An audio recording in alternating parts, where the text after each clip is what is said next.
ჩვენ დღეს წინასწარი საინფორმაციო შეხვედრა გვაქვს თუ როგორ გამოიყურება ნადირობის შესახებ კანონპროექტის ეს ვერსია, რომელიც მომზადებულია ჩვენ მიერ, თუმცა უკვე გათვალისწინებულია მთელი რიგი მოსაზრებები, რამდენიმე მონადირე ჯგუფის ასე ვთქვათ, მაგალითად წინა კვირას იყო კიდე ერთი კორექტირება, ანუ რის თქმა უნდა დოგმა აქ არ გვაქვს არაფერი. Პირიქით, გვინდა ახლა საუბარი, საკითხის დასმა, პირადად მე დავსვამ კითხვებს, როგორ ჯობია, იმიტომ რომ რაღაც საკითხებია, რომელიც გადასაწყვეტია, სანამ მთლიანად ამ საქმიანობაზე გადავალთ უკვე. მე მინდა გაცნობოთ გვესწრება ჩვენი თხოვნით ბატონი იური ნოზაძე, მინისტრის მოადგილე, ბატონი კარლო ამირგულაშვილი, ბიომრავალფეროვნების და სატყეო დეპარტამენტის უფროსი და ვთხოვდი მაინც ბატონ იური ორი სიტყვა რომ იქნებ გითხრათ. მოგესალმებით ყველას. დიდი მადლობა მინდა გადაიხადოთ პირველ რიგში მობრძანებისათვის და ამ შეხვედრაში მონაწილეობისათვის. ჩვენ გადავწყვიტეთ რომ ბოლო ვერსია, კანონპროექტის ბოლო ვერსია კიდევ ერთხელ გაგვევლო თქვენთან, ყველაზე მეტად დაინტერესებულ პირებთან. კანონპროექტი, რომელზედაც უკვე წლებია, როგორც კარგად იცით, მუშაობს სახელმწიფოს შესაბამისი სტრუქტურები, იურისტები, ადგილობრივი და საერთაშორისო ექსპერტები და ასე ვთქვათ, მივიღეთ კანონი ფიქრობ, რომ საკმაოდ დახვეწილი, საკმაოდ ასე ვთქვათ, რაც მთავარია ჩვენი ქვეყნის რეალობაზე მორგებული და მინდა მადლობა გადავუხადო ყველას, ვინც მონაწილეობა მიიღო ამ კანონპროექტის შემუშავებაში. მე ვიცი, რომ ბევრი თქვენგანი იყო ჩართული ამ პროცესში, ზოგიერთი ძალიან მჭიდროდ თანამშრომლობდა ჩვენს მუშა ჯგუფთან. მინდა მადლობა გადაიხადოთ, განსაკუთრებული მადლობა მინდა უთხრა პროექტის ხელმძღვანელს, ბატონ რეზოს, ძალიან დიდი სამუშაო გაწია. ასევე ბატონ კარლოს, ჩვენს კოლეგას, მის გუნდს, ყველა წერტილმძიმე და ყველა წინადადება გავლი მათ დეპარტამენტთან. ასე რომ ვფიქრობ, რომ კანონი მზად არის, დღევანდელ შეხვედრაზე თუ არ იქნება ძალიან, ასე ვთქვათ, ესეთი მნიშვნელოვანი შენიშვნები უკვე გადავდგამთ შემდეგნების, ასე ვთქვათ, დასამტკიცებლად. და ასევე აღნიშნო, რომ ამ კანონ პროექტს წინ უსწრებდა და უსწრებს არანაკლებ მნიშვნელოვანი კანონი, ბიომრავალფეროვნების შესახებ, რომელიც უკვე განხილვაზეა პარლამენტში. ვფიქრობ, ამ ორი კანონის დამტკიცების შემდეგ, იმედია რომ წლეს ორთავად დამტკიცდება, ჩვენ გვექნება მეტ საშუალება იმის, რომ კიდევ უფრო მეტად გავუფრთხილდეთ ჩვენს ბუნებას, ფლორას და ფაუნას, შევინარჩუნოთ არსებული ჰაბიტატები და ის, რომელიც მოშლილია და ასე ვთქვათ, განადგურებულია, ნახევრად განადგურებულია, მოვახდინოთ მათი აღდგენა, რამე თუ თქვენ კარგად მოგეხსენებათ, ეს არის ძალიან მნიშვნელოვანი პირობა იმისათვის, რომ ჩვენ აღვადგინოთ, მოვაშენოთ, გამრავლოთ სანადირო თუ არასანადირო ნადირ-ფრინველი. ასე რომ ძალიან კარგ საქმეს ვაკეთებთ. მინდა გისურვოთ წარმატებული სამუშაო დღე და უშუალოდ წარმატებული საქმიანობა ბატონ რეზოს ძალიან მნიშვნელოვან სააგენტოს. დიდი მადლობა. გამარჯობათ, მეც მოგესალმებით. მადლობა ამ შესაუჩის ბატონო იური, ნამდვილად გეთანხმებით, რომ ორი მნიშვნელოვანი პროცესია დაწყებული სახელმწიფოში, ორივე აქტიურ ფაზაში 2013-14 წლებში დაიწყო. დიდი ხანი დაჭირდა, იმიტომ რომ სერიოზული გამოწვევებია ორივე მიმართულებით. მაგრამ ნადირობის კანონზე რო ვთქვა, ბევრ თქვენგანს შეიძლება ახსოვდეს, რომ ჩვენ ეს პროცესი ჯერ კიდევ 16-17 წლებში დავიწყეთ აქტიურად განხილვები. ბევრი რამე გადალაგდა, შეიცვალა, დაიხვეწა, კიდევ შეიძლება რომ ეხლა ამ განხილვების და ფორმატის დროს კარგად ჩამოყალიბდეს, მაგრამ რამდენიმე სიტყვით, რაც ჩვენთვის განსაკუთრებით მნიშვნელოვანია, იმიტომ რომ სახარბიელო მდგომარეობა ქვეყანაში ბიომრავალფეროვნების მდგომარეობის და სახეობების, რომელზეც შეიძლება რომ უფრო მეტი ინტერესები არსებობდეს, პოტენციურად შემდგომში ნადირობის არა გვაქვს, ამიტომ ძალიან დიდი აქცენტები უნდა დაუთმოთ იმას, რომ ჩვენ გვყავდეს უფრო მეტი კვალიფიციური და უფრო მეტი სერტიფიცირებული მონადირე ქვეყანაში, რომელიც დღეს საერთოდ არ გვყავს, უფრო სწორედ საერთოდ არ გვაქვს მონადირის ცნება როგორც ასეთი რაც საბჭოთა კავშირი დაიშალა იმის მერე დამოუკიდებელ საქართველოში და რაღაც დროიზით ყველა იხარშება ერთ ქვაბში. რაც ძალიან სამწუხაროა და ვიცით რომ ეს არის გამოსასწორებელი და ამას მოიაძებს კანონი რომ მონადირე იყოს მონადირე და ბრაკონიერს ერქვას ბრაკონიერი ის ვინც არა სწორად არა ვადებში და არა იმ ცოდნით რომელიც საჭირო არის ამა თუ იმ ცხოველის მონადირებისთვის პრაქტიკაში ასე ვთქვათ ახორციელებს თავის საქმიანობას. მეორე ეს ვიტყოდი ამაზე დეტალურად ვისაუბრებთ, მაგრამ მაინც შესავალში მინდა ვთქვა რომ არის და დიდი მეც ვამყარებთ საეგერო სამსახურის ასე ვთქვათ შემოტანაზე ამ ქვეყანაში და კანონში, იქიდან გამომდინარე რომ ყველა ჩვენ გვაქვს ჩვენი დავალებები, ჩემი დაფარვის სფეროში მაგალითად დაცული ტერიტორიები თავის საქმეს აკეთებს, სატყეო თავის საქმეს, გეზედე თავის საქმეს, ყველა უწყება მაინც პროფილურია, მაგრამ ის რომ გარკვეულ სანადირო საბარგულში ან სამონადირო მეურნეობაში უნდა არსებობდეს ადამიანები, რომელიც იქნება პოტენციურ მონადირესა და დანარჩენ საზოგადოებასა და ჩვენთან სახელმწიფოსთან პასუხისმგებელი, ეს ნაკლობანება იყო, როგორც მონიტორინგის ნაწილში, ისე კონტროლის ნაწილში ლოგიკურია და ამაზეც ბევრია ნამსჯელი, რომ ესეთი ინფორმაციით, ცოდნითა და ფუნქციით აღჭურვილი ადამიანები გაჩნდნენ, რომელიც უშუალოდ იქნებიან პასუხისმგებელი ველური ბუნების მართვასა და ნადირობის პრაქტიკაზე ქვეყანაში. ამის მიღმა რა თქმა უნდა არის აღწარმოების და აღდგენის ძალიან სერიოზული საკითხები, იმიტომ რომ ალბათ აქაც დაისმება კითხვები და მეც ვიმსჯელებთ რომ მთელი რიგ სახეობებს, რომელთა საკონსერვაციო მდგომარეობა გაუმჯობესდა ნაწილ-ნაწილ და მაშინ როლი შეიტანა დაცული ტერიტორიების გაძლიერებამ და უფრო მეტმა კონტროლმა, გვინდა რომ კიდევ უფრო მეტად იყოს აღდგენილი იმისთვის, რომ ეს პოტენციურად იყოს თუ სატროფეო თვალსაზრისით, თუ სხვა თვალსაზრისით, შემდგომში სანადირო.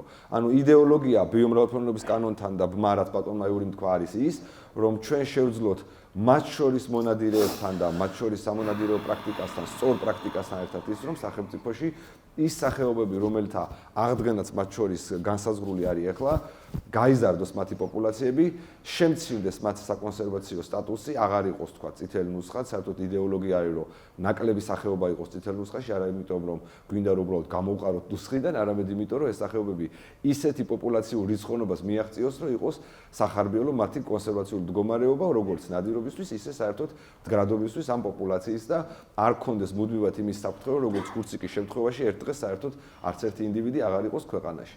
და დავასრულებ იმას, რომ ამ კანონთან და ბიოს კანონთან ერთად პრაქტიკაში დაგეგმილია მთელი რიგი სახეობების აღდგენის პროცესი, რომელიც ნაწილი მიმდინარეობს, ნაწილი უნდა ჩაეშვას აღდგენაში, მაგალითად ნიამორი, კეთილშობილი ირემი, თქვა თევზის აღდგენა, ქათმისებრების აღდგენა, კონკრეტული სხვა სახეობების გარიელის მაგალითად, რომლებიც თავის მხრივ ასევე პირდაპირ მასში არის ამ ორ კანონთან და ამ ორი კანონის ასე ვთქვათ, სწორად წარმართვა კავშირში იქნება თავის მხრივ კიდევ ამ სახეობების გამრავლებასთან და უკეთეს მდგომარეობასთან და ველური ბუნების სააგენტო ამ შემთხვევაში არის ჩვენთვის ინსტრუმენტი და ხელები ამ პოლიტიკისა და კანონმდებლობის აღსრულებისთვის ძალიან მნიშვნელოვანი და მათ შორის ყველა თქვენთაგანი და ის ვიცი რომ დიდი არ მიადგა მონადირეების ამ დარბას მიღმა, რომლებიც არიან დაინტერესებული ამ ასე ვთქვათ კანონითაც და შემდგომში სწორი ნადირობის ფორმით. ამიტომ წარმატებებს გისურვებთ, პრეზენტაცია ვიცი რომ ძალიან საინტერესოა და მოხარული ვიქნებით რომ ნებისმიერი კრიტიკული კითხვა მოვისმინოთ იმისთვის რომ ეს კანონპროექტი კიდევ უფრო მეტად დაიხვეწოს, ვინაიდან გეგმაშია რომ ჩქარა საგაზაფხულო სესიისთვის შესაძლოა საშემოდგომო, მაგრამ რაც ჩქარა უფრო უკეთესი, იყოს ინიცირებული ჩვენს მიერ მთავრობასა და პარლამენტში. მადლობა და წარმატებები. მადლობა. მე მინდა ხაზი გავუსვა, რომ აბსოლუტური საშუალება გვაქვს გამოვთქვა ჩვენი აზრი და შევიტანოთ ცვლილებები. რაც შეეხება თვითონ კანონს, მოდი ესე ვთქვათ, არის მიახლოებით 50 გვერდი. 50 გვერდი ნაწერი იურიდიული ენით. ნუ, რა თქმა უნდა, იურისტები მონაწილეობდნენ, ჩვენ ვერ დავწერდით, ჩვენ უბრალოდ განნახობდით, ვთქვათ, რა გვინდოდა შედეგი და როგორ მერე კანონშემოქმედებითი მუშაობის დროს იურისტია ვალდებული მოახდინოს შედარება სხვა კანონებთან, სად რა წინააღმდეგობა მოდის და ამ პროცესში ვართ 3 წელია. იმიტომ რომ როცა იგზავნება სხვა უწყებებში, მოდის ხან-ხან გაუგონარი შენიშვნები, მაგრამ სადღაც რაღაც ვიღაცის რომელიღაც კანონში არის ჩარჩენილი და პირდაპირ წინააღმდეგობაში მოდის, თქვათ, ამ კანონის რაღაც მოთხოვნასთან. ამან წაიღო ძალიან დიდი დრო. ეხლა მეტნაკლებად ჩამოყალიბდა ისეთი ვითარება, რომ ამ იურიდიული ხლართებიდან ასე ვთქვათ, გამოვედით და უკვე შემიძლია წარვადგინო. კიდევ ერთი რაც მინდა განმარტო. რა არის კანონი? კანონი არის უბრალოდ აი ესე დავარქვათ, სწორე რომ გავიგოთ, თამაშის წესები. როცა საზოგადოება დაინტერესებული მხარე აღწევს კონსენსუსს, თუ უახლოესი პირობითად 10-15 წელი, შეიძლება 1 და 2 და მერე კიდე ცვლილება მოხდეს, ამ წესებით ვთამაშობთ. აი ეგ არის კანონი. კანონი არის კონსტიტუცია. კანონში მთელი რიგი რაღაცები არ იწერება, ეს არის ჩარჩო კანონი. შემდგომი აი ესეთი ნიუანსები, მაგალითად ძალიან მერე კითხვა, რა უნდა ღირდეს კუნძულის მოპოვება ან კაკაბზე ნადირობა ერთ ეგზემპლარის ფასზე. ეგეთი დეტალები კანონში არ შედის. მაგი მიდის ყველაფერი კანონქვემდებარე აქტებში. არის სხვილ მნიშვნელოვან პოზიციებზე სამთავრობო დადგენილება, რაღაცა კეთება მთავრობის განკარგულებით და უფროქვევით არის მინისტრის ბრძანება, იგივე კანონქვემდებარე აქტი. რეგულირება, რეგლამენტი, ეს ყველაფერი კანონში ჯობი არ შევიდეს, იმიტომ რომ კანონის შეცვლა უფრო ძნელი პროცესია. წარმოიდგინეთ, უნდა გაიაროს ისევ მთელი ეს წრე, ხოლო მთავრობის დადგენილებაში ან მინისტრის ბრძანებაში ცვლილება შედარებით ადვილია.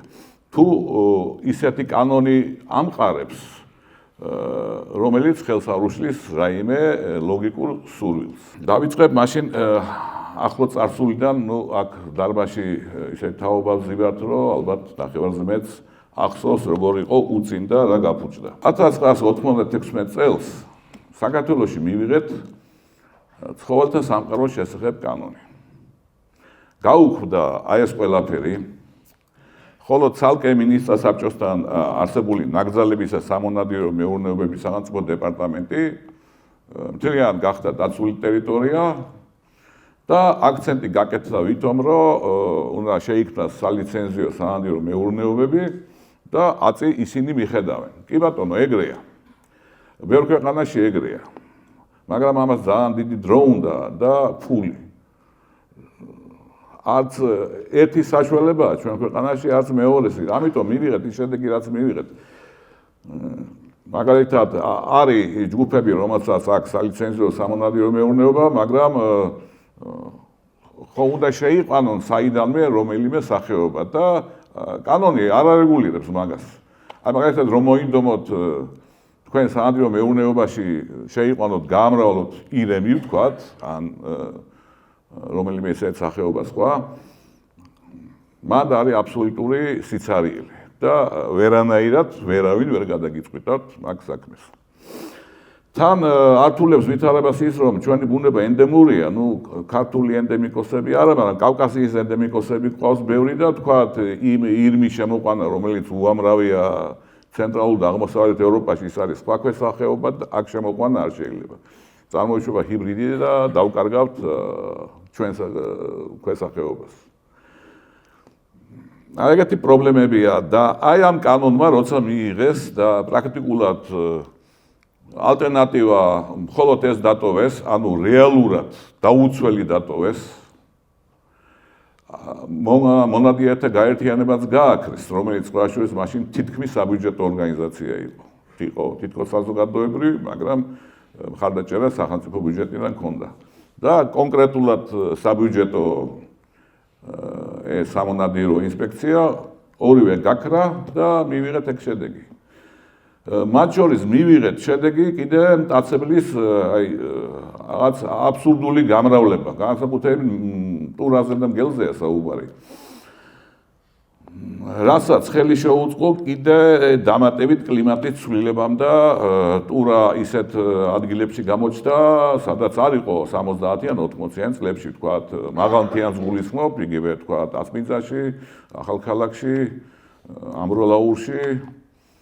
სხვა შორის იყო ბევრი ლეგენდა წითელ მგელზე, რომელიც ვიღაცამ შემოიყვანა, მე ბევრი ვეძებე წითელი მგელი და ვერ ვიპოვე, მაგრამ რაჭაში როგორც გავარკვიე ერთ-ერთ სოფელში საუბარი იყო ტურაზე, რომელიც არ ენახათ მანამდე. რომელიც მისდევდა თიკანს არჩვისას და გამოირკვა, რომ ლეგენდა იქიდან მოდის. მოკლედ, ეს დარგი დასალაგებელია, ოღონდ დასალაგებელია არა ზუსტად ამნაირად, მაგრამ ეს ფუნქციებია ეხლა აღსადგენი, შეიძლება სხვა სახელწოდებებით, სხვა დაფინანსებით და გარკვეულად სხვა მნიშვნელობითაც. მესამე პუნქტი მნიშვნელოვანია, მონადირის დაურეგულირებელი სტატუსი, არა გვაქვს მონადირე სტატუსი. არავინ არ ვართ მონადირე სამართლებრივად, ეგრე გამოდის. სტატუსი არის აუცილებელი, თუნდაც იმისთვის, რომ თქვა საზღვარგარეთ წახვიდე, ინადირო, თქვა დავდივართ ხოლმე ზოგიერთები ამწინ ბელორუსიაში ვიყავით, ლიტვაში, ავსტრიაში, ხან-ხან აწყდები, რომ მონადირის ლიცენზიას გთხოვენ, მარტო ოტოპის ლიცენზია არ შველის. გარდა მაგისა, ჩვენი ხმა რომ მივაწვდინოთ იქ, სადაც რაღაც საკითხები წყდება, ეს სტატუსი გვჭირდება უბრალოდ რა. გარდა მაგისა, რომ შევძლოთ გამიჯვნა მონადირის და არა მონადირის, უბრალოდ თოფიანი კაცის, ისევ და ისევ ეგ სტატუსი გვჭირდება და ბევრ დეტალს ამ პრეზენტაციის გავლისას გავიხსენებთ, რაც რის გამოც საჭიროა. სავარგულების საკითხი საერთოდ მოუწესრიგებელია, სახეობები კატასტროფულად შემცირებულია და არაეფექტურია ჩვენი სამონადირო მეურნეობები, სალიცენზიო. რო არ ეწყინოს ზოგ ჩვენ მეგობარს, მე ვიტყვი არაეფექტურში იგულისხმება საანადირო მეურნეობები ვინ იყოს, როგორ დარეკე შეუკვეთე მინდა ნადირობა და იმდენი ნადირი ყავს, ხო? რომ იქ მართლა შეიძლება ესე ზარით მოხვდე, ან რა ქვია, საგზურით. მაგრამ ამისთვის უნდა იყოს ბევრი საანადირო მეურნეობა და უნდა ყავდეს ბევრი ნადირი და ისევ იგივე პრობლემასთან მივიდივარ, ჯერ ქათამი გაჩნდა თუ ჯერ კვერცხი. საიდან მოიყვანოს ის ნადირი რომ ყავდეს, ხო? მოშენების აღწარმოების პრობლემასთან მივიდივართ. როგორც თქვი, კანონი რაღაც 50 გვერდიანია, მას მოყვება კიდევ კანონქვემდებარე აქტების პროექტები და უამრავი მიახლოებით 11 კანონში ცვლილება. თვითონ კანონის სტრუქტურა ესეთია, 6 მნიშვნელოვანი თავისგან შედგება. სანადირო სავარგულის დადგენა. დღეს არ აქვს არც ტერიტორიაზე სტატუსი სანადირო სავარგულის. მართვაში გადაცემა. სალიცენზიო მეურნეობებში მართვაში გადაცემა ეგ მეთოდი არსებობს, მაგრამ არა სრულყოფილი და აუხსნი რატო არა სრულყოფილი. სავარგულის მართვა. კი ბატონო. აქაც პრობლემა. ნადირობა, მონადირე, ეგერი. ეს ბოლოა ყველაფერი იმისთვის, რომ ამ კანონმა იფუნქციონიროს და იმოქმედოს და მონადირეებმა არა თქმა უნდა 1 და 2 წელიწადში, მაგრამ ჩვენმა შვილებმა მაინც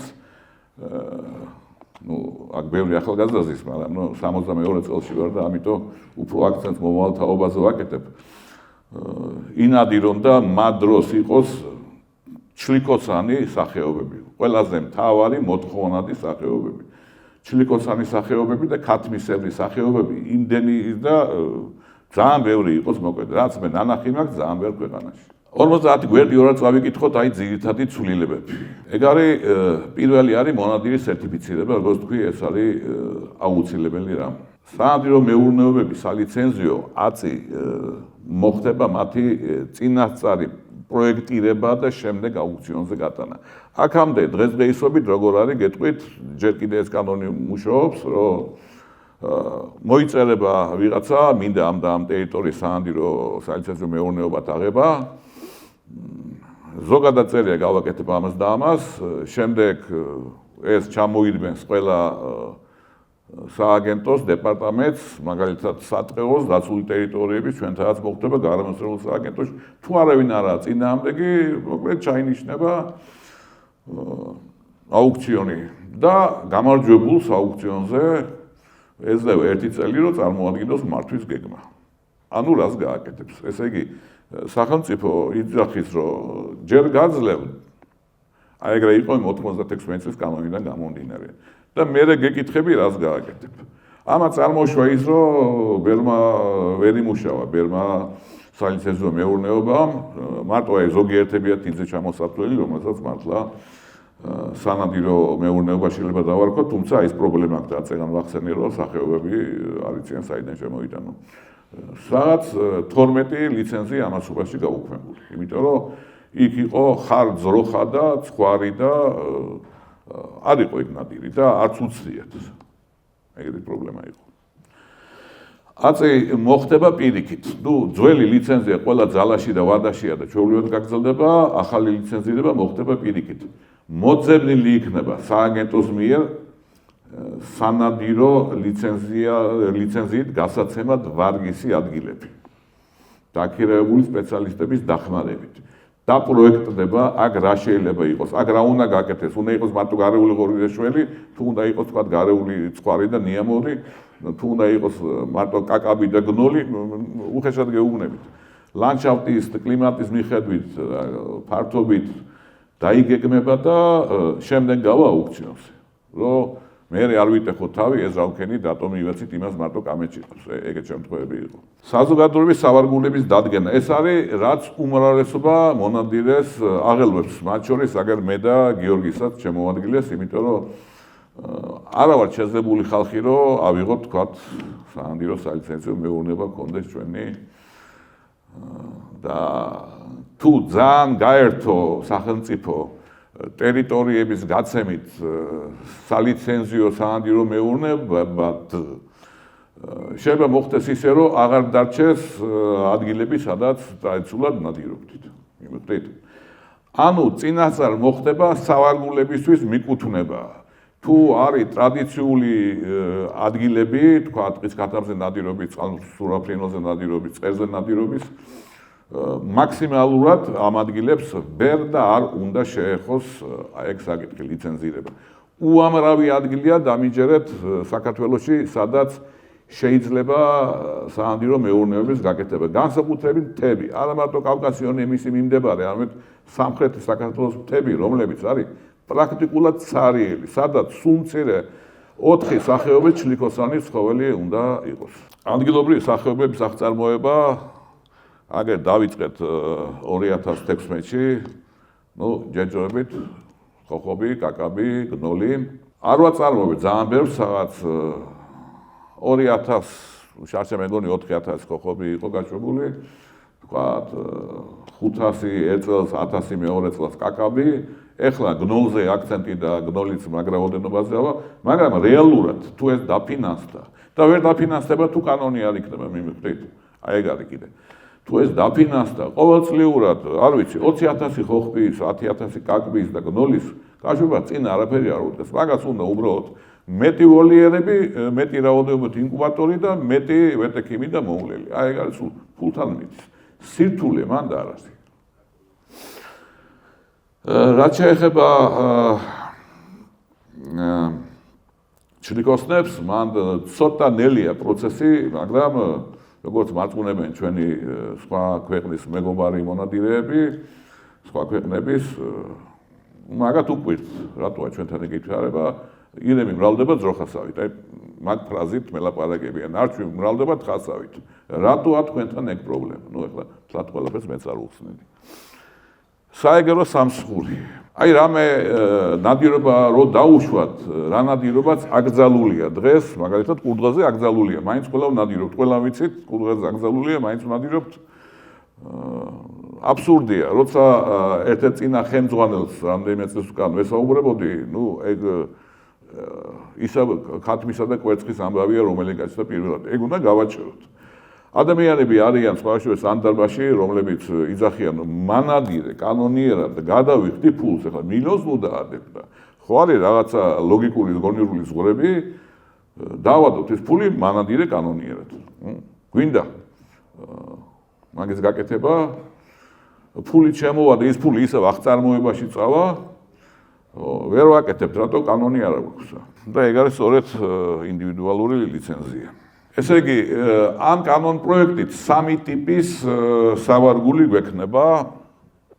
ანუ როგორც თქვი, არის სახელმწიფო სალიცენზიო და უყურეთ რაშია პრობლემა და ბევრი გადაეყარა კერძო მეწარმე ამ პრობლემას. იყვნენ ადამიანები, მოსულები, აქვთ საკუთრებაში 500 ჰექტარი, 200 ჰექტარი, ერთი იყო მოსული 2000 ჰექტარი ბაღი გაშენებული, ზოგს მუშის, ზოგს იმის და ლოგიკურად იფიქრა, რომ მოდი ახლა ხოხობს კაკავს გაუშვებ და დამატებით შემოსავალი იქნება, თანამხელა ფართობია, თან მეცვინადირებ ჩემი მეგობრები და გამოირკვა, რომ 96 წლის კანონი მაგის საშუალებას არ იძლევა, იმიტომ რომ ეს კანონი ძველი გულისხმობს, რომ ლიცენზიის გაცემა შეიძლება მარტო ტყის ფონდში.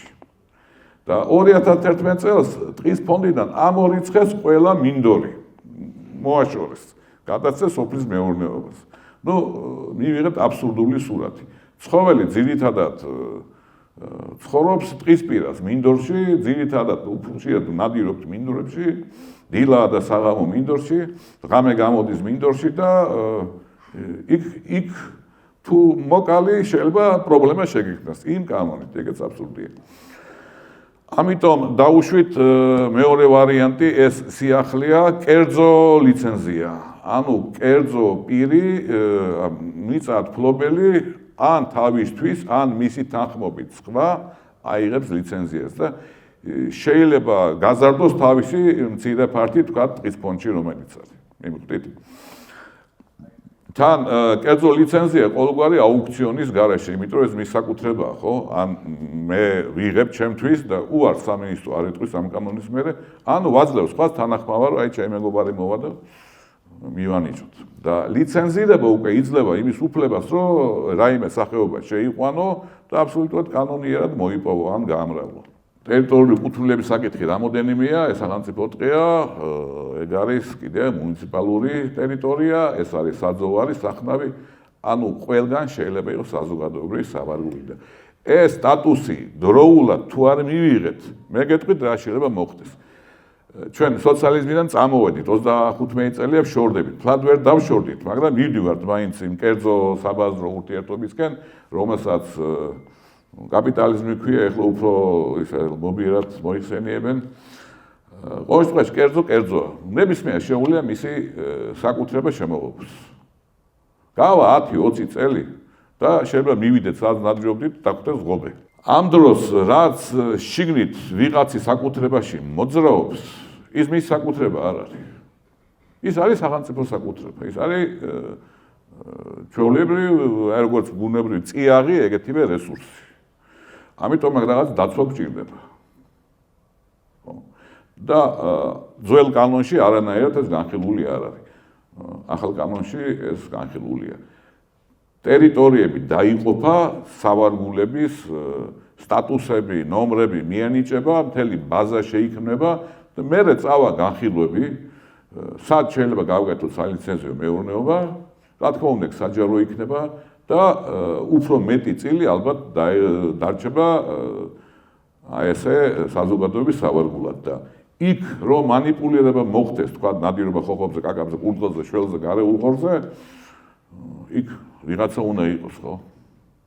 ეგ არის ეგეთი.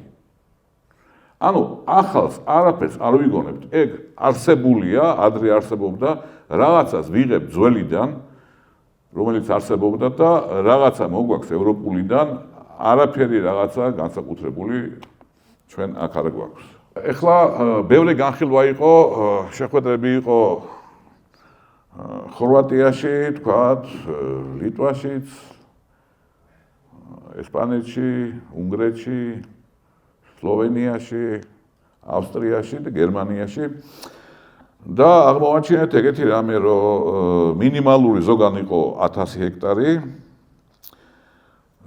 და გერმანიაში, ბადენ-ვურტემბერგში წავაწყდით, ვინ ჩვენი მასპინძელი იყო, წავიყვანა თავის სანადირო მეურნეობაში 80 ჰექტარი ქონდა სანადირო მეურნეობა. ხა გერმანიაში ნადირი ბევრია გასაგებია, მაგრამ 80 ჰექტარში ტყის რომელიღაცა 80 ჰექტარი შეიძლება სარეკის გაკეთება ვერ მოასწრო, ხო? შეიძლება იმ წუთას არ იყოს ცხოველი, ეგ გაგვიკვირდა და მიკითხეთ რატოა. გერმანიის სხვანაირადაა. ჰექტარზე იხდიდა, მე მგონი 8 ევროს, ხო? ნილსი. თანხითაა წლიური გადასახადი. ანუ 8 ევრო 80 ჰექტარზე 640 ევრო, ნუ ხელფასიანი გერმანიისთვის არაა ძალიან ძვირი წელიწადში. ხო და რატო ეგეთი პატარა და გამოირკვა რომ მის უკან, მის გვერდზე, მის წინ, მარცხნივ, მარჯვნივ ყველგან ეგეთი პატარა საანდილო მეურნეობები. იმიტომ მე ვერ წვლები მეც. იმიყვით? და სახელმწიფომ რატო უნდა წამართვას საშუალება გავაკეთო პატარა. უბრალოდ დაყოფა ორგვარი, ვიცით ეს ყველა big game და small game და მცირე ნადირი ეგ არის იგივე ხოხობი კურდღელი თქვათ შველის ჩათვლით და დიდ ნადირზე უფრო დიდი ტარიფი იყო. ჩვენ გავითვალისწინეთ ბევრის თხოვნა, იმიტომ შემოძლიოდა თხოვნები თქვათ იყო მარტყოფიდან, იყო ნორიოდან, იყო საგარეჯოდან, ითხოვდნენ 200 ჰექტარს, 100 ჰექტარს, 150 ჰექტარს. სამინისტრო ეუბნებოდა უარს, მერე ნახევარზე ეუბნებოდა უარს, იმიტომ ტყის ფონდი მარტო ერთი ნახევარი იყო, მეორე მინდორი იყო და აი ამ ქაოსში მოკლედ მივიღეთ ეგეთი გთავაზობთ ეგეთ გადაწყვეტილებას.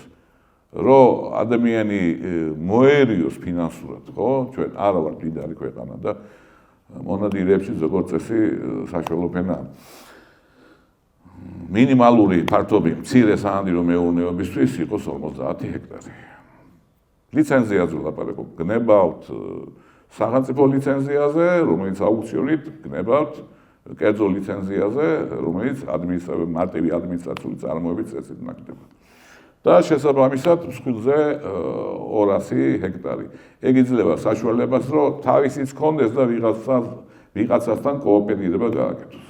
გაცემა ვადა 20 წელი, ჯერჯერობით აქაც რაღაცა იურიდიულ ნორმებს ვაწყდებით, რატომ აღარ შეიძლება 59, 20 წელი. აი ყველა იურისტის ამ ხლართიდან ვერ გამოვედი, უბრალოდ გაგრძელება შეიძლება მე კიდე 20 წლით. და შემოგვაქვს მესამე მცნება, გასაგებია ადგილობრივი საანდილო სახეობა, რაზეც კანონით ვერ ვნადირობთ და ხანახან მაინც ვნადირობთ, განაფრენი საანდილო სახეობა, რაზეც ვნადირობთ და 10 ლარს ვიხდით. და უცხო საანდილო სახეობა, მაგალითად ირემლაღი, რომელიც ძალიან საინტერესო ცხოველია, არ არის ირემი, არის ირმისებრი და არ ეჯვარება არც ერთ, არც ირემს, არც ჩველს. არ არის მისგან საიშრობა ჰიბრიდი წარმოშვას, მისი რქების უცნაური ფორმა კიდე ძალიან საინტერესოა, როგორც ტროფეი. ხო, არ ვიცი.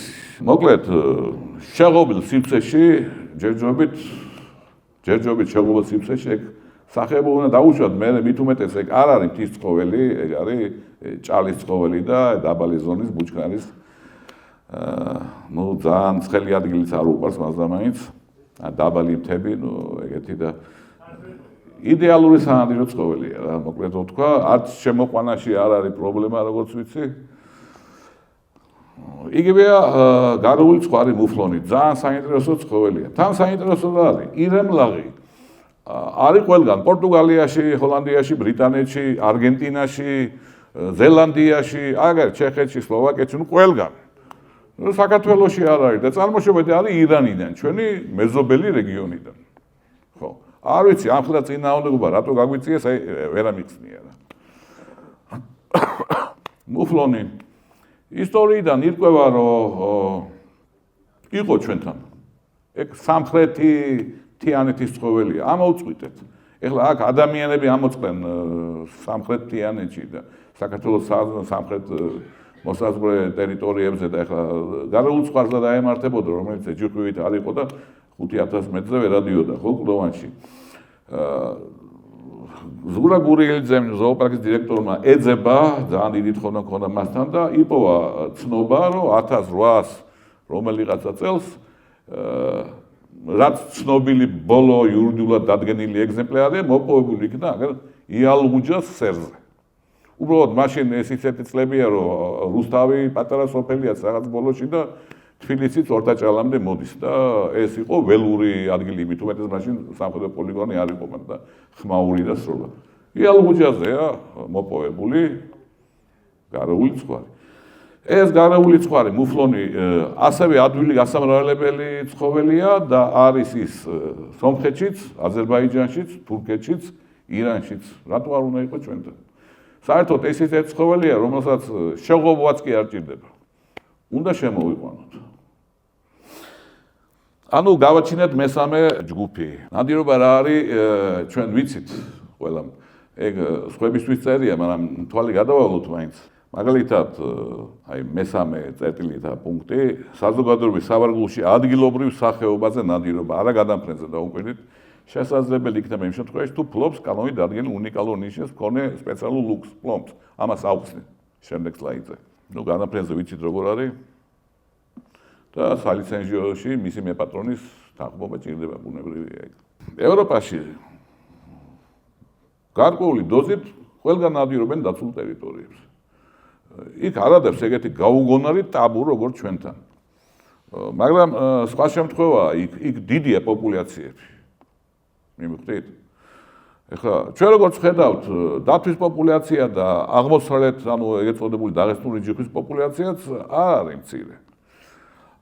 თვითონ ზოოლოგები იძახიან მეცნიერები, რომ რაღაცა ასაკში მამრი ყველაზე დიდი რქები სწორედ მაშინ აქვს, როცა რეპროდუქციის უნარს კარგავს და წვირთად ექცევა მთელ მის ჰარემს და შეიძლება დაუმაკებელი დარჩეს და ამაზე აბსოლუტურად შეგნებულად ცდილობენ მოაშორონ, თან ყიდიან ძვირად და იმპულსის ავახმარენ ამ თემას.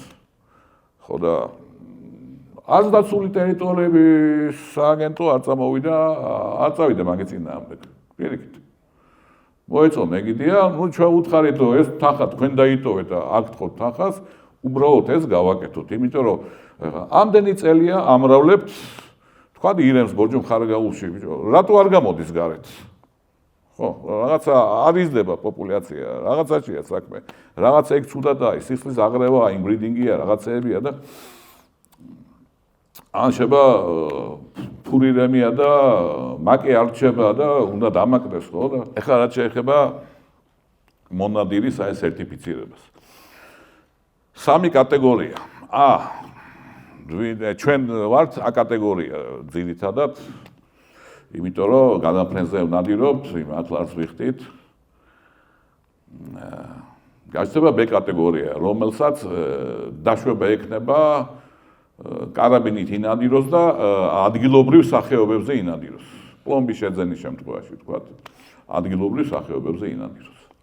ნუ C არის ბაზიერი, ბაზი, გასაგებია რაც არის. ნუ რა თქმა უნდა, ეხლა თუ ვაბრუნებთ ამ სისტემას, როცა არის ეგერი, ეხლა ვიღაცამ დაარღვია, შეუჩერებს ან ჩამოართმევს და შემდეგ ხდება ეგეთი რამე. ამ კანონის გამოსვლიდან შემდეგ წელს ვინც გახდება 18 წლის. სავარაუდოდ ეგ არის 27 წელი მოუწევს გამოცდის ჩაბარება. ჩვენ ვერ გადავწყვიტეთ სხვანაირად უბრალოდ როდესღაც ეს უნდა დაიწყოს. ყველა სხვა ვისაც აქვს კანონიერად საანდილო ტოპი და აგრეთვე გადახდილი აქვს ერთხელ მაინც სამონადირო ეს ქვით არის გადამფრენის მოპოვების ერთხელ მაინც და ეს არქივში ადვილად მოძებნადია თუ არ დაწახვალ უცბად შეიძენ მე ეგეთ კითხვას დამისვეს რო არ არის მონადირია და უცბად გავარდეს იყიდოსო და ეს კონდესო და გიჩვენოსო და თოფი დატოვებული ბაბუისგანო გავარდეს და იყიდოს რა პრობლემა თუ არა მონადირი არის ნადირებს ხელს არ მიშლის მაგრამ ხო ყველა ჩვენ აი ამ 18 წლის ზევით კანონის გამოსვლის მომენტისთვის ავტომატურად მივიღებთ აი ამ სერტიფიკატს. მივიღეთ A კატეგორიას. კი. იმიტომ ნადირობდით რა და ეხლა ვინ ვატარო გამოცდებზე შარშანწინ პრემიერთან იყო მაშინდელთან შეხვედრა და ერთ-ერთმა ასე ვთქვათ ეკონომიკური გუნდის მინისტრმა იკითხა რატო აძლევ უგამოცდოთ? ხო, მეთქი, აი როგორ ვატარო რა ასაკზე შევწყვიტო? დაწყების ასაკი არის ოფიციალურად სამართლებრივად 18 წელი არის სრულწლოვანი და ახლა იქ ზევით სხვა ასაკი არ არის. ანუ აი ესე გადავწყვიტეთ რა, რომ არ გამოვიწვიოთ არც ნებათა ღელვები, არც ზედმეტი მოძრაობები, არც რა საჭიროა, ხო? ავტომატურად. მაგრამ ვინმე თუ დაარღვია რაიმე ხო, რასაც მოსდევს ზიანი ან ჯარიმა, მოუწევს გამოცდაზე გასვლა და ჩაბარება ამ გამოცდის. სხვა გამოსავალი არა. B კატეგორია ავტომატურად ყველას აქვს და მცირე გამოცდა იქნება მცირე საკითხებით ბეზე. აი როგორ ტეზეა იცით საუბარი, რაც უმრავლესობამ ალბათ ვიცით. ფოტოსურათები, მათ შორის როგორც თვითონ ვიზუალი სახეობის, ისე ნაკვალევი,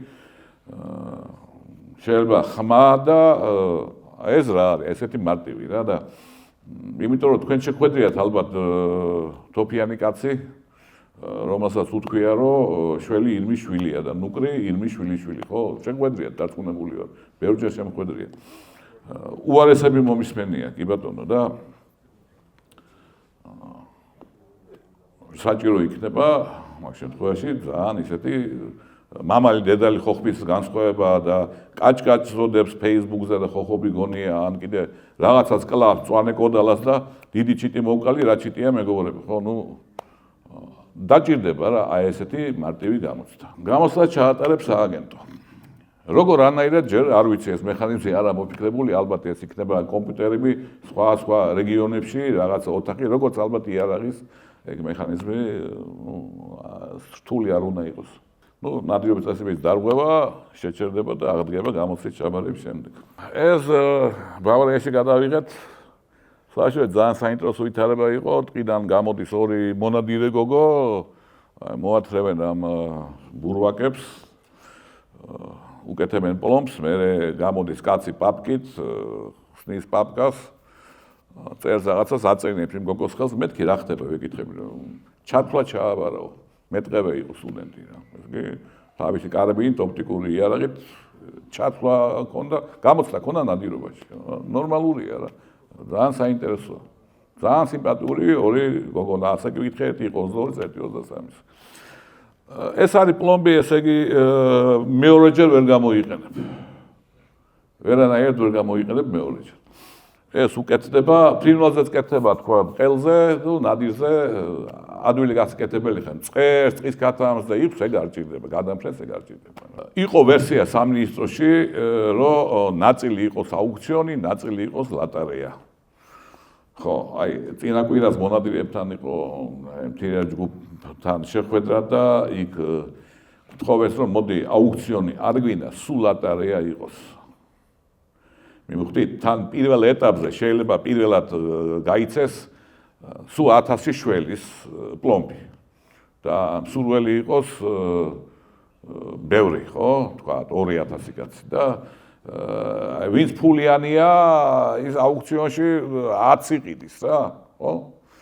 ხო, რაღაცა ირღვევა სამართლიანობის პრინციპი რა და ამიტომ გადავწყვიტეთ რომ იყოს ლოტარეა. არსებობს ელექტრონული ლოტარეა პროგრამა, პირადი ნომერი ყველას ეხება სერტიფიცირებულ მონადირეს და ალბათ ესე უნდა დავიწყოთ რა. თან 25% ესეც თხოვნა შემოვიდა ადგილებიდან, რეგიონებიდან, ადგილობრივებისგან. უნდა დაუტოვოთ, ანუ მარტო ადგილობრივად რეგისტრირებულ მონადირეებში გათამაშდება იქაური კვოტის 25%, იქაური კვოტის და ასე კი დანარჩენი ავდივართ 70% იქნება მთლიან რესპუბლიკაში გათამაშებული და ჯილდოს სახით 5% ეგ უფრო არის დაწებლის ამოღებაზე და აი მსგავს ღონისძიებებზე გათვალისწინებული რა.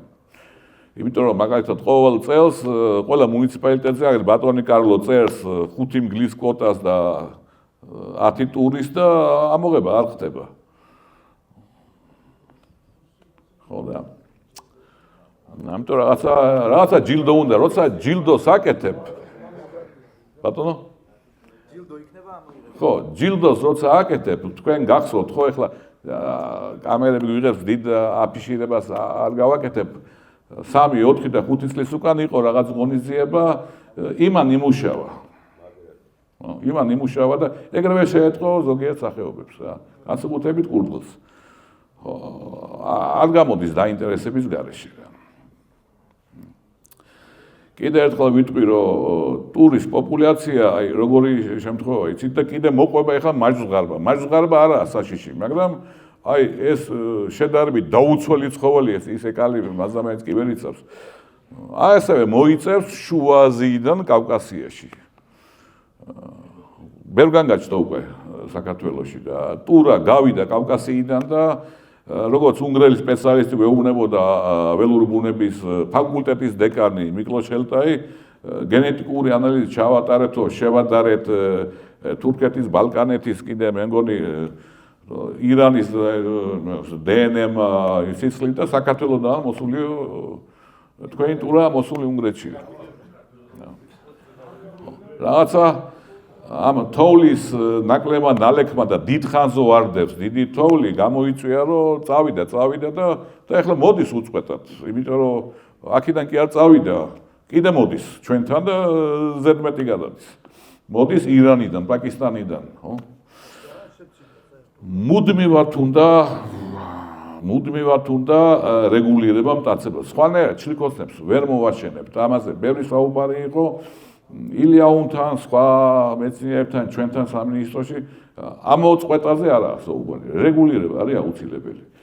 ხო და ხან-ხან სიამოვნებს შეიძლება სიამოვნებს ინადირო, მაგრამ რეგულირება უფრო მეთოდური რამეა და ამიტომ ვფიქრობთ, რომ ჯილდო ამ შემთხვევაშიც იმუშავებს ისევე როგორც ჯერჯერობით კანონში არ იწერება, ეს არის უკვე ქვემდება არეში საზოგადოებრივი ეგერი, ანუ მონადირი, რომელიც ეგერს ეხმარება, თქვათ რა. მიმოხდით, მანდაც შეიძლება ჯილდო გაიცეს. კიდე თანადგობა ეგეთ ორგანიზებაში, როგორც აღწარმოება მოგაწოდეთ და გაუშვი სადღაც, იქაც შეიძლება ჯილდო გაიცეს და ეს 5% ალბათ შეჯობებით გვეყოფა და ვინაიდან ეს კანონში არ იქნება, კანონქვედებარი აქტი იქნება, მისი გამოცვლა პრაქტიკა როგორ გვიჩვენებს, უფრო ადვილი იქნება. ძალიან დიდი დავა იყო, რომ ეგერმა ტყის უკანონო მერქნის ჭრაზეც მოახდინოს რეაგირება. მე საერთოდ მინდოდა ამერიდებინა სალიცენზიო მეურნეობისთვის მერქანზე პასუხისმგებლობა. მაგრამ აქ ვერ მოვერიე, დავმარცხდი იმ მარტივი მიზეზით, რომ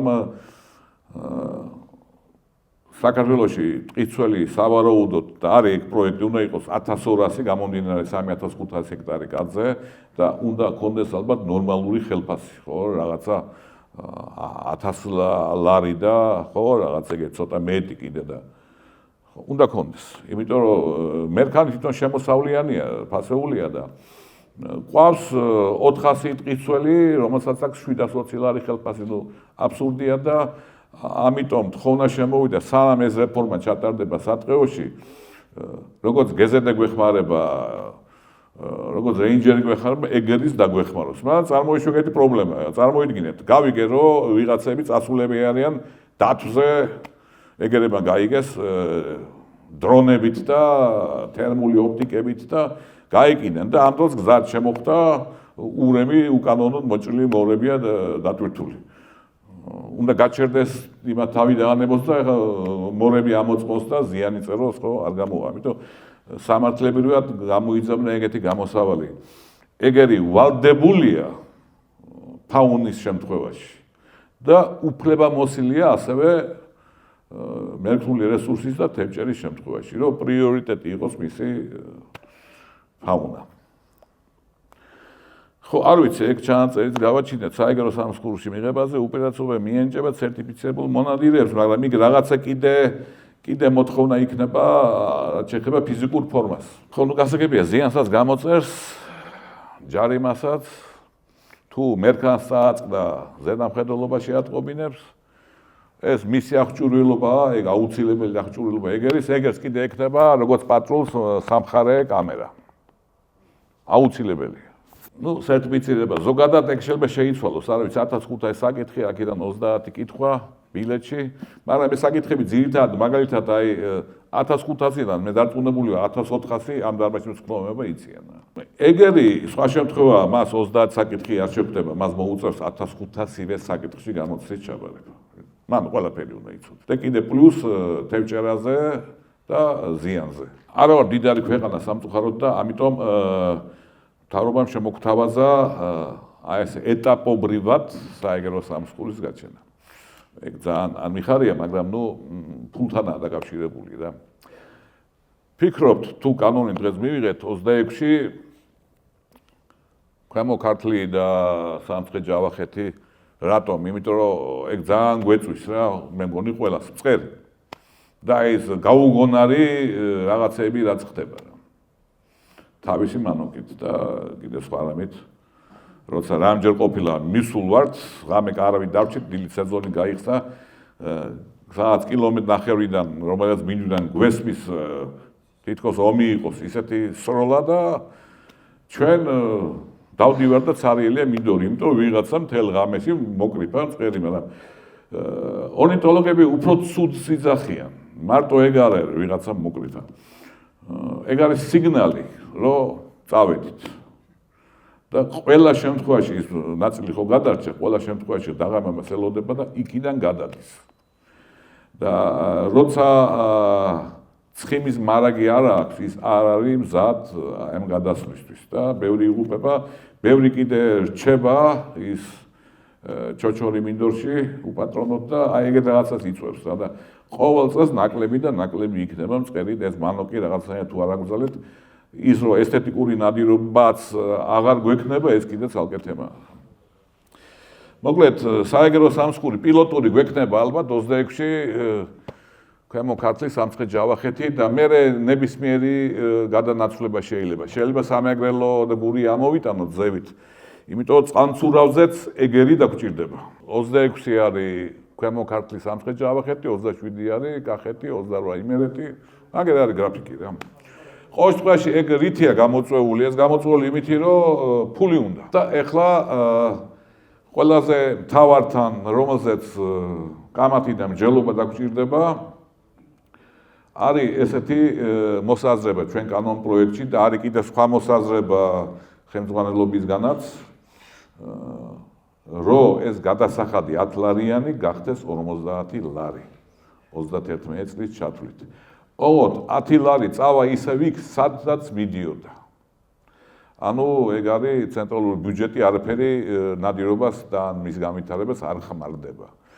40 ლარი მოვიდეს აღწარმოებისთვის და ამ ხარჯების დაფინანსებისთვის, რაც იყო წეგანათქვამი. გამოითქვა სხვა მოსაზრება, რომ სააგრო სამსხური სულ რო შეიქმნება და მთელ ქვეყნის გეოგრაფიას მოედება და უკვე კონტროლის მექანიზმი გაჩნდება ყველა რეგიონში, გახდეს 100 ლარი.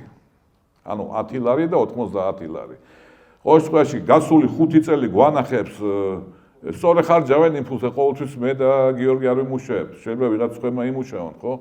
მთავარია ეფექტიანობა კონდეს, მონადირე მიგზნოს, რომ იხდის 100 ლარი 12 თვეზე არის, რა ვიცი, რამდენია? 8 და 8.5, ხო, თქვა. 6 თვეა ნადირობის სეზონი, 17 ლარი, ხო? 17 ლარი არის რამდენი ვაზნის ფული? 10 ვაზნის ფული, ხო? თვეში 10 ვაზნის ფულს იხდი. თუ მონადირე ხარ, იმედი გაქვს, რომ ზოგ თვეს 20-30 ვაზნას ისვრი, ხო? ხო და ის ეფექტი უნდა დაინახოს.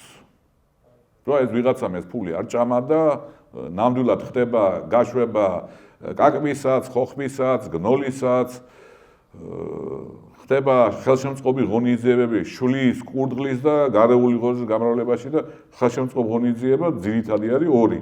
მოაცილე მტაცებელი, მოაცილე ბრაკონიერი. ხო? ეგ არის თვითონ გამრავლდება, აფერი არ უნდა. მილიონი წლებია მრავლდება. ეხლაც გამრავლდება. ხო, აი ეგეთი შეხედულებაა და კიდე არის პლომბი. პლომბი აქ სამუშაო გვაქვს. გეგმური თქვათ, ხედავთ რაღაცა ციფრს და ეგ შემოსავალი გაიზრდება პოპულაციების ზრდასთან ერთად. ეხლა უცბად ვერ დავერევით ყველა შველს, მაგრამ ჩვენი ინფორმაციით ანგარიში წელიწადში საქართველოში რამდენიმე 1000 შველი ნადირდება, მონადირდება, მოპოვება ხდება და შარშანწინ დიდი ჭუბი მომიწია ჩვენ სამინისტროში დათბილზე. იქ აღშფოთებას ჰქონდა ადგილი და იქ სტატისტიკა იყო, აი 6 შემთხვევა იყო აღრიცხული შველზე ბრაკონიერების. ჩემი პასუხი იყო, რომ ორ ადამიანს ვიცნობ, ვინც 100 წელზე ნაკლებს თუ არ კლავს, ნაკლებს თუ კლავს, ის წელი მისთვის ცუდი წელია და ეხლა ვაპატიოთ ერთმანეთს, თქვენ კომპეტენციას შემოვიჭერი, მაგრამ ნუ ეგრეა რეალობა და ეხლა 1000 შველი, თქვა 150 ლარი, ხო? ფულია. რატო კარგავთ ამ ფულს? და ეგ რაოდენობა უცბად გაიზრდება, უბრალოდ კულტივირება დაჭირდება, ინვენტარიზაცია დაჭირდება პრაქტიკულად. რასთან გვაქვს საქმე და კიდევ ერთხელ ხალხს გაუსვამ. მტაცებელი და ბრაკონიერი გაქრება და პოპულაციები გაიზრდება თვითონ. სრული გაქრობა არ ხდება. მაგრამ ნიშნულოვან თუ შემცირდა, თორე გერმანიაში ყოფნისას რომ ისმინეს, შენ მგონია ჩვენ რა ყავს ბრაკონიერებიო. გამოვაღეს სეიფი და ისეთი თოფები გადმოალაგეს, ვეხვეწებოდი, მეთქი იქნება იაპად ბაღიდო. ყველაზე იაფი იყო 23,000 евро. სამლულიანი. იქაც არის ბრაკონიერობა, მაგრამ აი რეგულირება რა, უნდა იყოს ადამიანი, ვინც ამცირებს ტურას, ამცირებს გელს პოპულაციას, ამცირებს ბრაკონიერების პოპულაციას. წერან თქვი ეს პრინციპში არის პრობლემა ჯერ კიდევ აღმოსავლეთ საქართველოში ხოხბის ჰიბრიდის ორჯერ მოხდა კვერცხის მოგროვება იორში და აქეთ კახეთში და ისევ ჰიბრიდი გამოიჩეკა. მე დავხოცეთ ყველა ეს ჰიბრიდი და სანამ თერმული დურბინები არ ვიყიდეთ, აი ძალიან ვერ წამოიდგენთ როგორი ძნელია ბუნებაში ხოხბის ბუდე იპოვო რა, ხო, თითქოს ძალიან ძნელია. თერმულით მოხდა მოძებნა სამეგრელოში და ეხლა ყავს იმის თავმავალი ხოხობი თქვათ და ვთვლით რომ სუფთა სისხლის არის. ხა დნმ ანალიზსაც გავაკეთებთ და ჩვენია რა. ჩვენია ეს ფრინველი და რო იცოდეთ ქალაქ სამსუნში თურქეთში ქანდაკება დგას ხოხბის და პედესტალზე არგოს გემია დახატული და ანუ ლეგენდის გადაკეთება მიმდინარეობს თლიანად რომ ხოხობი სამსუნიდანაა თუმცა მეცნიერად კოლხური წერია და არგოც ამ დინარეში იყო შემოსულიო. ეგ არის მდინარე კიზილ-ირმაკი, ანუ ჭორხის შემდეგი დიდი მდინარე, სადაც შუა თურქეთშია, ღალისი ერქვა ისტორიულად, ეთყობა მართლა ლაზები ცხოვრობდნენ. ანუ თლად არ იტყუებიან თურქები, მაგრამ ლაზ ხო არის, ამბობენ თურქს, ხო. ხო, გასაფრთხილებელია ეს სახეობა და რაც შეეხება კაკაბს და გნოლს,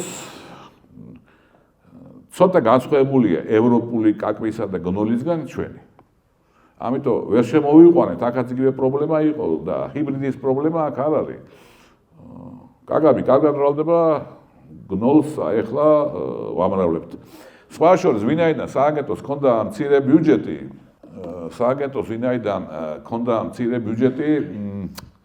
იგივე მეთოდს მიმართეთ ზარი მეგობართან და გაკეთა საჩხერის მუნიციპალიტეტში ფრინველს აშენი და ჩვენზე უკეთესად იქ ამრავლებენ. იქ უკვე როჭო წავთ, შურთხის მცელობაც არის უკვე. ხო, მოკლედ ვერ ხედა პრობლემას, რომ ვერ შევძლოთ უზრუნველყოფა ჩვენი მონადირების და სავარგულების აი ამ სახეობებით ფრინველით. აი ვერანაირი პრობლემას ვერ ხედავ რა. აბსოლუტურად. რა უნდა იყოს ფასი მკითხეს. კანონში ეგეთ ფასი არ იწერება. არ ვიცი. 20 ლარი, 30 ლარი, 15 ლარი, არ ვიცი, მაგალითად ცალკე გაიმართება მსჯელობა. ჯერ ჩარჩო კანონი უნდა მივიღოთ. მიმდინარე პროექტი გვაქვს კავკასიური ირემი და აქ მონადირეებს ზიხად ყავთ ნაცნობი მონადირეები განსაკუთრებით იმ რეგიონებში, სადაც ეს სახეობა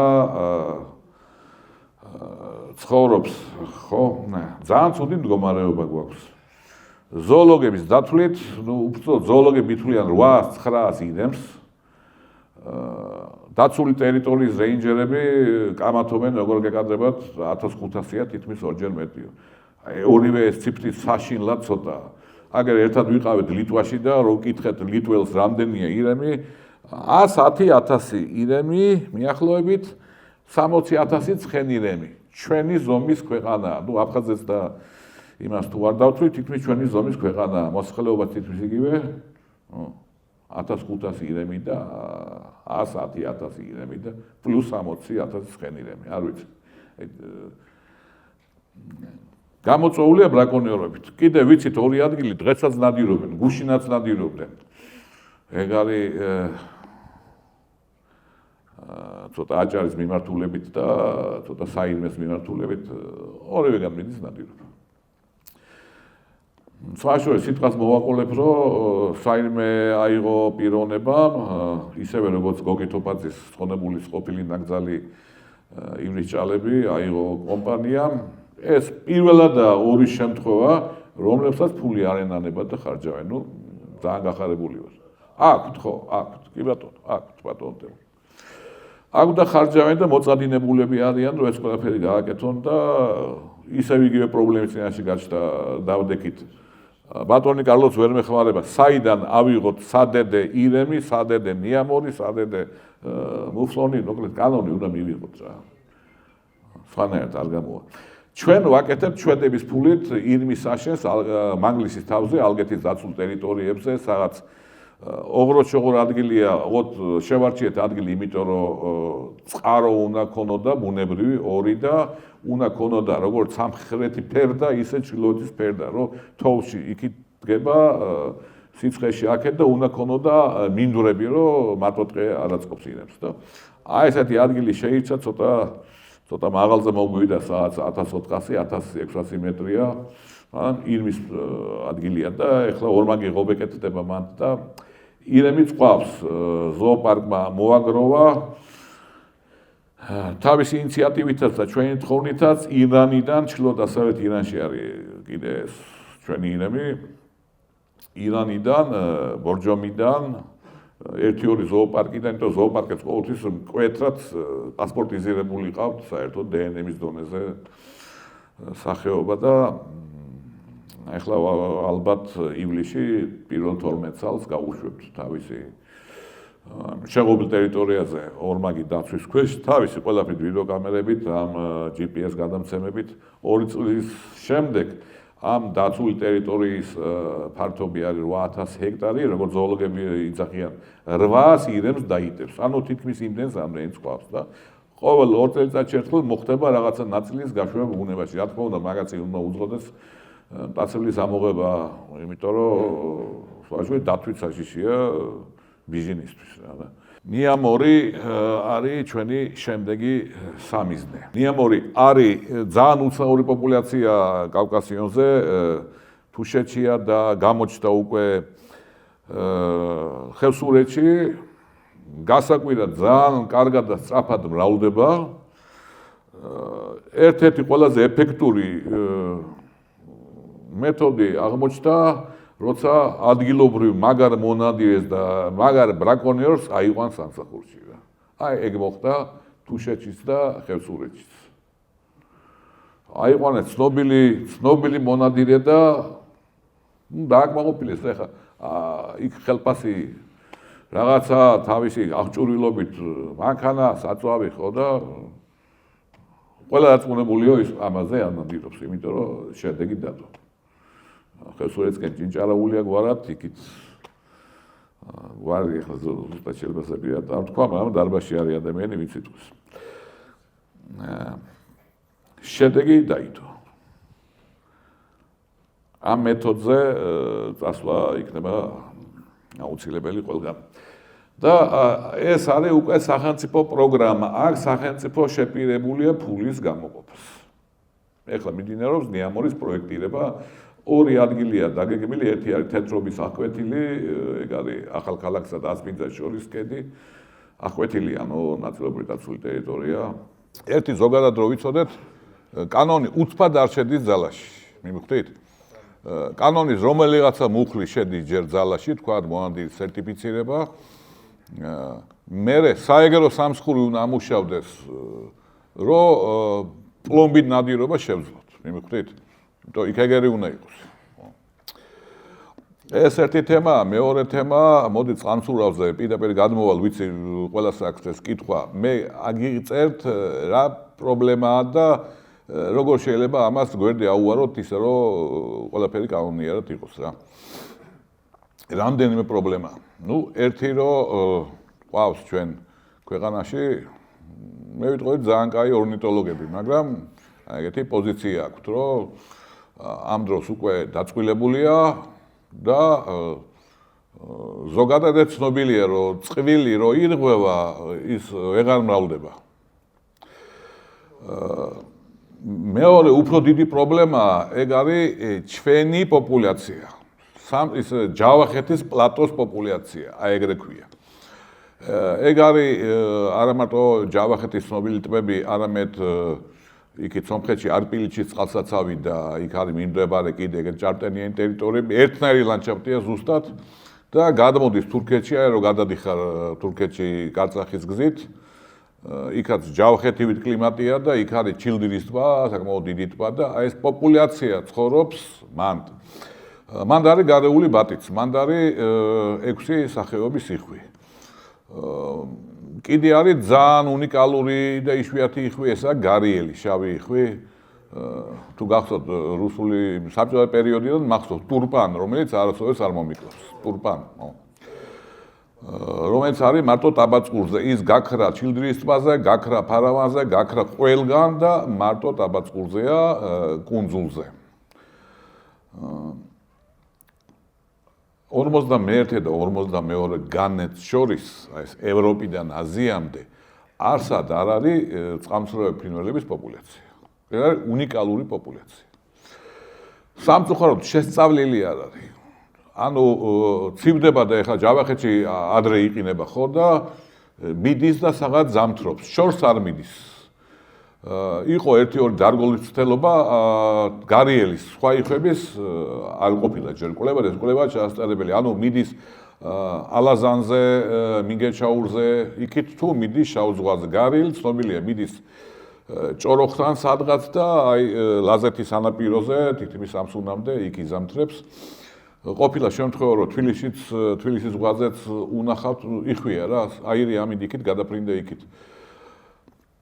პრობლემას კიდე ის ქმნის, რომ კლიმატის ცვლილებამ გამოიწვია ის, რომ სტავროპოლი, კრასნოდარი, აზოვისპირეთი აღარ იყინება, ან ნაკლები იყინება და იქ სანამ ამინდი არ აირევა, აქ არაფერი ესაქმება, მშვენივრად არის იქ. და ამინდი კიდე როგორც წესი ირევა მარტში. გიჟი მარტი იმიტომაც აქვს შერქმეული და ამიტომ ჩვენი სეზონი თავდება და მე მოდის იხვი და აი ამ გაუგებრობაში ვართ რა. არის კიდე ერთი საკითხი. ხშირად ლაპარაკობენ, რომ დაუშვათ ნადირობა, რუსეთში ნადირობენ, ბელორუსიაში ნადირობენ, უკრაინაში არ ენადირებათ ალბათ, თორე ეს სამი ქვეყანა ძირითადად გაზაფხულის ნადირობას რო აკეთებს. მე მოვასწარი 27 წელს ვიყავი საზღვაო კავშირი რო დაინგრა და მოვასწარი მაშინ ნადირობა. ამ ნადირობას ერქვა რუსულად ვიტყვი, თარგმნოთ მე ვთქვათ. Весенняя охота на селезня, под одной и чучелами. Აი დააგვირდით. ეგ არის ტყვილი ინფორმაცია, რომ ყველაზე და ყველაფერზე ნადირობენ. გადაფრენაზე ზალპი 100 მეტრში მაგნუმი ვაზნებით. არა. ეგ არც რუსეთში არ ხდება. დაურეკე ახლა ჩვენი მეგობარი, ყველას მეგობარია, მე მგონი მამუკა შილაკაძე და ვკითხე ბელორუსიაში როგორა საორგანიზებოდა წასული, რომ თქვათ ჩვენც ვინადიროთ. მშვიდობისა, ჩემორეზიკო. ჩვენ ბელორუსიაში ვარ. მართავს ხსერს რა. მარტო დამჯდარზე უნდა იჯდე სამალავში და იქიდან შეიძლება მარტო ბაბალზე სროლა. მაგრამ მე ჰაერში რო ვესრულე პირველად ასე მითხრეს რომ რატო ესრულეო დამჯდარს ჯობია ესრულო რომ დასვავსო იმერცავსო იმას ესრულო და არაო ჰაერშიო. მე მყავდა გარეული იხვი მოშინაურებული. ერთხელ შემთხვევით ვიყიდე დიღმის ბაზარში. იმის მერე ერთი წელი გამოვიყენე ის იხვი, მერე ფსოვი დაესხა თავს, ნისლიანი ამინდი იყო და შელებოდა? რატო? შელებოდა მასში გადაფრენაზე ნადირობა? არ მახსოვს კანონიერით შვებოდი თუ არა, მაგრამ კაკო იყო მთვარელიძე მაშინ დავდიოდი, კი. მე მგონი კანონიერად დავდიოდი, კი. რეზინის შუჩელები მქონდა და ერთი ეს მაძახარა იხვი, მაშინ ელექტროსაწახისი არ იყო. ხო, ეხლა რა ხდება? ბუნებაში მამალი იხვი ყოველთვის ჭარბია. ანუ ჩუჩელებთან, ფიტულებთან რო დაგიჯდება მამალი იხვი, ის უწყვილოდ დარჩენილია, მიმხვდით? და იმაზე სროლა ამიტოა დაშვებული. და ყოველთვის მეტია, წვანეთავიანი, ამ შემთხვევაში ევრაზიული ყურძე საუბარი. ხო, სელეზენ. ეს დათვლილი, აი ხა ჩვენ იხვები გავამრავლეთ საინსტიტუტო პარკში, გავუშვით, ერთი ბუდე, ორი ბუდე, უბრალოდ მომზადით, შეხედეთ, რამდენი მამალია, 22 და დედალიერი 6. აი ბუნებაში ეგეთი თანაფარდობა, მიმხვდით? ანუ უკვე დაწყვილებულია თებერვლის ბოლოს და წყვილი თუ დაირღვა, იქ ჭუკი არ იქნება. და ყველა კენტი მამალი, რომლის რაოდენობა თითქმის ნახევარია და ამ დაწყვილებისა, იმაზე ნადირობა არის დაშვებული, ოღონდ აი ამ მეთოდით. სამინისტროში ბევრჯერ გავიარეთ ეგ პრობლემა და ვინ გააკონტროლებს? სანამ ეგერი არ იქნება და სანამ საეგრო სამსხური არ იქნება. ეგერი პირდაპირ როგორც ახლა ბელორუსიაში მამუკა აპირებს ნადირობას, ეგერი პირდაპირ მიაცილებს სანადირო სავარგულში, შეხედავს აღკაზმულობას, ახლა კაც თუ პიტულები არ აქვს, მაღალი დასამალი ასე შემდეგ, ხო? ვაზნებსაც შეხედავს, იმიტომ მაგას 7 ნომერს S3, 6 ნომერს S3 და არა ნოლებს და მაგნუმს, ხო? ყველაფერი გასაგებია რა ვაზნას ხმარობ. ანუ ამის ორგანიზება შესაძლებელია აბსოლუტურად. აი, მივხვდით? ანუ ისევ და ისევ იქ მივდივართ, ნადირობის კანონი უნდა მივიღოთ რა. შესაძლებელია ამის ორგანიზება, ეხლა რუსეთში უფრო ჩრდილოეთი ნაწილში მურმანსკ, არხანგელსკი მაისში ნადირობენ. ჩვენთან იხვი ბუდეს, ჩვენთან ჭუკი უკვე დაფრთიანებულია, იგრო ჭუკი იბადება, მივხვდით? ნუ აგერ ხო ჩავდივართ ბელორუსიაში და არის ეგერი და არა, დათო მომისმინე ხო გითხარით, თავზე კი არ უნდა ადგეს ის ეგერი და აბა აღჭურვილობაზე უკვე ეთყობა ადამიანს პაცანაეთი სანადიროდ არის მისული თუ ზალპური ფრონტის ხაზისთვის, ხო? აი მომენტია, მაგ ნადირობის დაშვება აი ამ შემთხვევაში, როცა მაკონტროლებელი იქნება ეს ეგერი, ასე ვთქვათ, საეგერო სამსხური, აბსოლუტურად რეალური გახდება.